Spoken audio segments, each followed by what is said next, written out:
Hello everyone, मैं मिथुन सिंह स्वागत करता हूं आप सभी का। आशा करता हूं आप सभी बहुत अच्छे होंगे। बात करेंगे एमएड थर्ड सेमेस्टर के प्रीवियस ईयर क्वेश्चन पेपर के बारे में। पेपर आपका होगा specialisation in secondary education. Solve MCQ आपको इसमें मिलेगा। बाकी हम लोग क्वेश्चन जो शॉर्ट और लॉन्ग है वो तो आपको मैं दिखाऊंगा, लेकिन मैं एमसीक्यू जितने हैं वो आपको सॉल्व करके बता दूंगा। आगे बढ़े उससे पहले मैं आपको बता दूं, अगर आपको एमएड सेमेस्टर थर्ड के पिछले 5 साल के क्वेश्चन पेपर चाहिए तो ये 100 रुपीज़ में आपको प्रोवाइड कर दिया जाएगा, ताकि आप एग्जाम के पैटर्न को समझ सकें, ढंग से जो है एग्जाम आप दे पाएं। दूसरी बात, 299 रुपये में आपको सजेशन प्रोवाइड कर दिया जाएगा। अब ये सजेशन क्या होता है? सजेशन यानी कि very very important question with solution आपको दे दिया जाएगा। याद रखिएगा, इस सॉल्यूशन में आपको जो है एमसीक्यू फ्री में प्रोवाइड कर दिया जाता है, शॉर्ट क्वेश्चन आंसर अलग से प्रोवाइड कर दिया जाएगा, लॉन्ग क्वेश्चन आंसर अलग से प्रोवाइड कर दिया जाएगा, साथ में ही पीवाईक्यू भी आपको 100 रुपीज़ में प्रोवाइड कर दिया जाएगा। यहाँ से मेरी ईमेल आईडी आप देख सकते हैं, yourmithunSingh@gmail.com पे आप मुझे मेल कर सकते हैं। इंस्टा पे अगर आप हो, डू फॉलो मी @imithunSingh।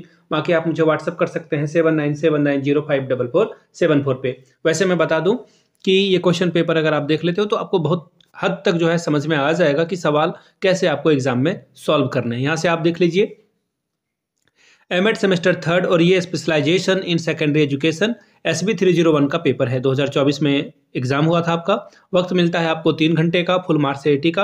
80 में अगर आप 36 लाते हो तो इस एग्जाम को क्वालिफाई आप कर जाते हो। चलिए, पहला ग्रुप या फिर पहला सेक्शन जिसमें ऑब्जेक्टिव यानी कि MCQ आपसे पूछ लिया जाता है और इस मल्टीपल चॉइस क्वेश्चंस को आपको सॉल्व करना होता है। हर एक सवाल के लिए आपको 2-2 नंबर रिवॉर्ड के तौर पर मिलेगा अगर आप करेक्ट करते हो तो। पहला सवाल, what is the objective of a pre service teacher education? सेवा पूर्व शिक्षक शिक्षा का क्या उद्देश्य है? पहला ऑप्शन देखिए, टू डेवलप प्रोफेशनल स्किल। बिल्कुल सही बात है भाई, हम लोग जो है टीचर के प्रोफेशनल स्किल को बढ़ाने की बात करते हैं तो पहला ऑप्शन तो ठीक है।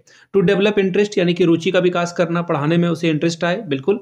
टू डेवलप अंडरस्टैंडिंग, समझ का विकास करना, यह भी ऑप्शन सही है। तो आपका सबसे करेक्ट आंसर क्या हो जाएगा? ऑल ऑफ द एबव की ओर आप जाएंगे। अगले सवाल की ओर हम लोग बढ़ेंगे।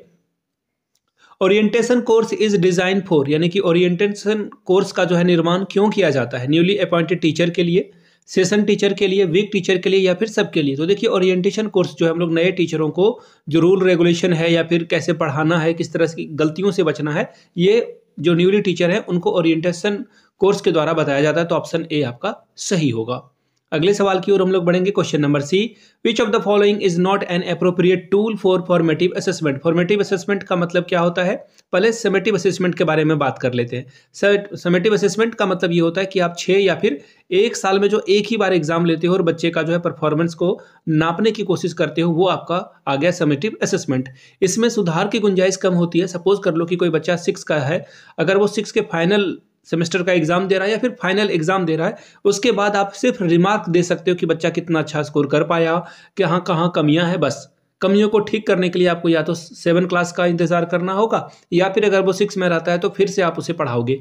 तो कहने वाली बात यह है कि समेटिव असेसमेंट में आपको जो है अपनी गलतियों को, टीचर के टीचिंग स्किल की बात करें या फिर जो प्रॉब्लम है उसको ठीक करने का मौका नहीं मिलता है, लेकिन फॉर्मेटिव में ये मौका आपको मिलता है। फॉर्मेटिव का मतलब हुआ, जैसे सपोज कर लो कि मैं 4th चैप्टर पढ़ा रहा हूँ, बल पढ़ा रहा हूँ बच्चे को, तो बच्चा सपोज नहीं समझ पाया कि कॉन्टैक्ट फोर्स क्या है, नॉन कॉन्टैक्ट फोर्स क्या है, तो मैं क्या करूँगा, फिर से रीटीचिंग करूँगा। जैसे कि आप माइक्रो टीचिंग में क्या करते हो, माइक्रो टीचिंग में आप सबसे पहले पढ़ाते हो, टीच करते हो, फिर आप फीडबैक लेते हो। बच्चा फीडबैक दिया और आपको लग रहा है कि नहीं, आपको फिर से जो है रीटीच करने की जरूरत है, कुछ सेक्शन को फिर से पढ़ाना है। माइक्रो टीचिंग तो इसी को कहते हैं। तो ऑप्शन आपका क्या होगा? आकलन के लिए आप क्या करते हो? फॉर्मेटिव असेसमेंट में असाइनमेंट लिखवाते हो, क्या ऑरल क्वेश्चन लेते हो या क्विज? देखिए, असाइनमेंट दोगे तो बच्चा बाद में पता चल पाएगा ना आपको कि बच्चे ने क्या क्या होमवर्क में गलतियां करी है। क्विज और गेम लोगे तो ये भी जो है थोड़ा वक्त लेंथी प्रोसेस है, टाइम लग जाएगा। एनुअल एग्जाम तो समेटिव के लिए होता है। तो ऑप्शन ए आप 2 जो है सही होगा। ऑरल क्वेश्चन आप पूछ करके पता कर पाओगे कि बच्चा क्या सीख पा रहा है और क्या क्या उसमें दिक्कतें आ रही है।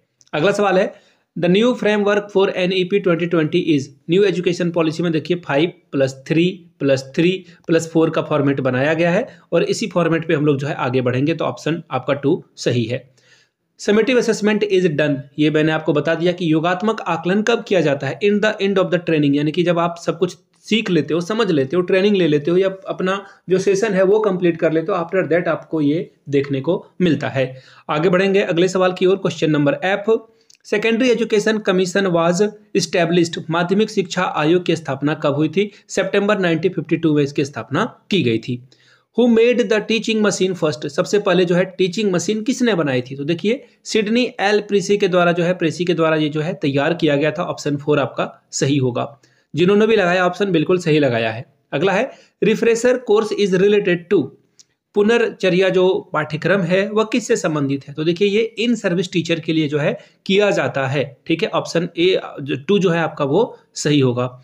अगले सवाल की ओर हम लोग बढ़ेंगे। NCERT logo has 3 swans which symbolize the integration of 3 things. These 3 things are, यानी कि एनसीईआरटी का जो लोगो है प्रतीक चिन्ह उसमें 3 हंस है। ये 3 हंस किसके प्रतीक हैं? ये किस पे बात करते हैं? तो देखिए ये जो है रिसर्च, डेवलपमेंट, ट्रेनिंग और एक्सटेंशन की बात करते हैं। शोध एवं विकास, प्रशिक्षण और विस्तार की बात करते हैं। तो ऑप्शन 2 आपका सही होगा। जिन्होंने भी लगाया ठीक, ये ऑप्शन आपका गलत हो गया, ये क्वेश्चन गलत हो गया।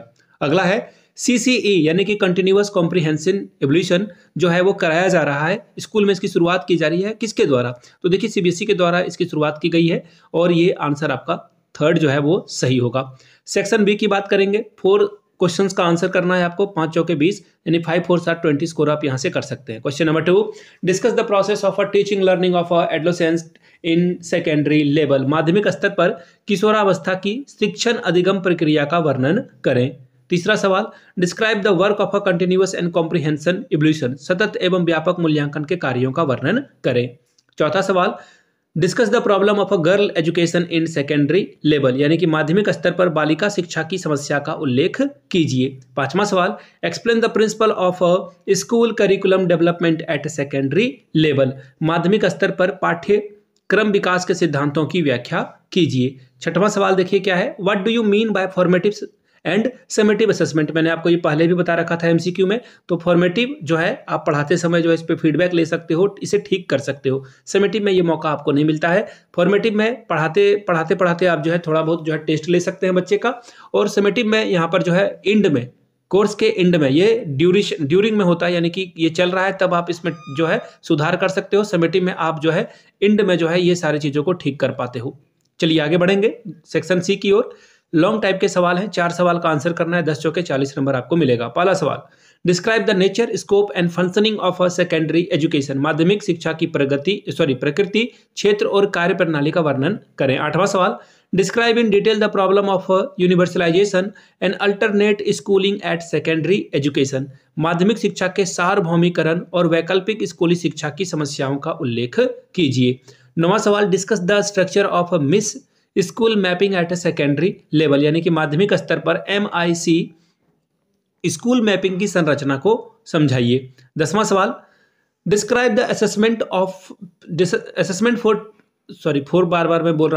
Of teaching proficiency criteria tools and techniques, शिक्षण दक्षता के आकलन में मानदंड, उपकरण और तकनीकों का वर्णन कीजिए। 11वां सवाल, explain in detail the process of a teaching learning of a adolescent, किशोरों के शिक्षण अधिगम की प्रक्रिया का विस्तार से वर्णन करें। 12वां सवाल, discuss the organisation and regulation of internal assessment in pre service teacher education, PST की बात कर रहा है, सेवा पूर्व शिक्षा में आंतरिक मूल्यांकन के संगठन और विनिमय का वर्णन कीजिए। तो ये था आपका पेपर एमएड का सेमेस्टर 3rd का क्वेश्चन पेपर।